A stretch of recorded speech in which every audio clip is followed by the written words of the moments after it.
নমস্কার বন্ধুরা, আজকে বিশ্বকর্মা পুজো, তাই বিশ্বকর্মার উপলক্ষে আমি বাড়িতে বাসন্তী পোলাও বানাবো। এখানে দেখুন আমি গোবিন্দভোগের চাল নিয়েছি 500 গ্রাম।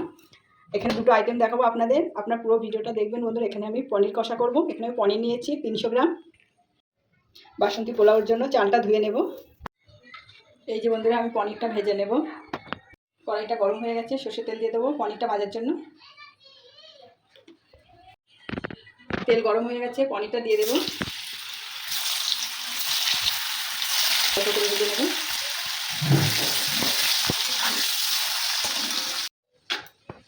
আমার পনিরটা ভাজা হয়ে গেছে, এবার আমি এই তেলে জিরে ফোড়ন দিয়ে দেবো। পনির কষাটা আমি আলু দেবো, তার জন্য আলুটা জিরের মধ্যে করে ভেজে নেব। আলুটা একটু লাল লাল করে ভেজে নেব। এই যে বন্ধুরা, আমি আলুটা একটু হালকা লাল লাল করে ভেজে নিয়েছি। আমি এখানে আদা জিরে লঙ্কা বাটা একসঙ্গে দিয়ে দেবো। লবণ দিয়ে দেবো, হলুদ গুঁড়ো দিয়ে দেবো, ভালো করে কষিয়ে নেব। এখানে কাজু আর পোস্ত বেটে রেখেছিলাম, সেটা দিয়ে দেবো।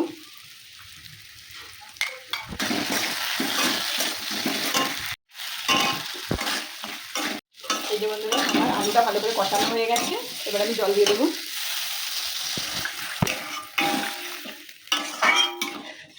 এই যে বন্ধুরা, আমি চালটা ধুয়ে নিয়েছি। ওখানে পনির কষা হচ্ছে, এখানে আমি মিশিয়ে নেব 1 চামচ আদা বাটা দিয়ে দেবো। হাত দিয়ে ভালো করে মিশিয়ে নেব বাসন্তী পোলাওর জন্য। এখানে কালারের জন্য আমি একটু হলুদ মিশিয়ে নেব। ওখানে পনিরটা কষা আছে বন্ধুরা, আমি তার জন্য 10 মিনিট জন্য ওটা ঢেকে রেখে দেবো। পনিরটা দিয়ে দেবো। এই যে বন্ধুরা, আমার পনির কষাটা হয়ে গেছে, এবার আমি নামিয়ে নেব।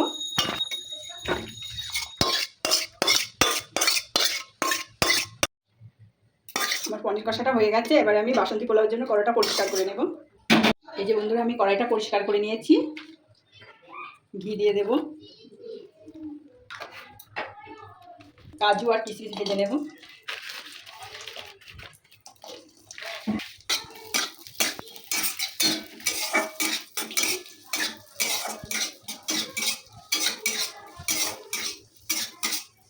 এটা ফাইবার বই মনে হচ্ছে, ফাইবার বই।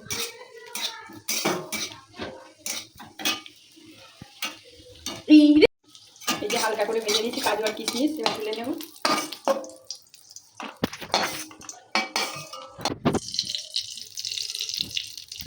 গোটা গরম মশলা দিয়ে দেবো, তেজপাতা দিয়ে দেবো। চালটা রেখে দিয়েছিলাম, এবার মেপে দেবো বাটি করে। এখানে মেপে হবে 1 বাটি 2 বাটি।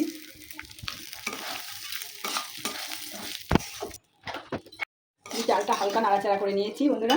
2 বাটি চাল দিয়েছি, এখানে আমি 4 বাটি জল অ্যাড করবো। 1 2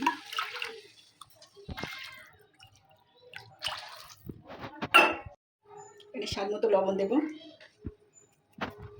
আপনারা যেমন মিষ্টি খাবে তেমন দেবে। এবার কিছুক্ষণের জন্য ঢাকনা দিয়ে রেখে দেবো।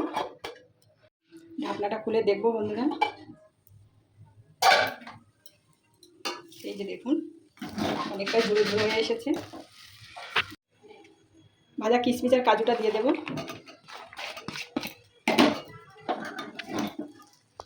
দেখুন বন্ধুরা, আরেকটু হবে, একটু ঝুড়ো ঝুড়ো হবে। আর কিছুক্ষণের জন্য আমি একটু ঢাকা দিয়ে রেখে দেবো। এই যে বন্ধুরা, আমার বাসন্তী পোলাওটা হয়ে গেছে, এবার আমি ঢেলে নেব। এই যে বন্ধুরা, আমার বাসন্তী পোলাও রেডি হয়ে গেছে। দেখুন কত সুন্দর ঝরঝরে হয়ে গেছে। আমি আজকে রেডি এই যে পনির বাসন্তী পোলাও। বন্ধুরা দেখুন বন্ধুরা, কত সুন্দর দেখতে, কত সুন্দর হয়েছে, খেতেও দারুণ লাগবে।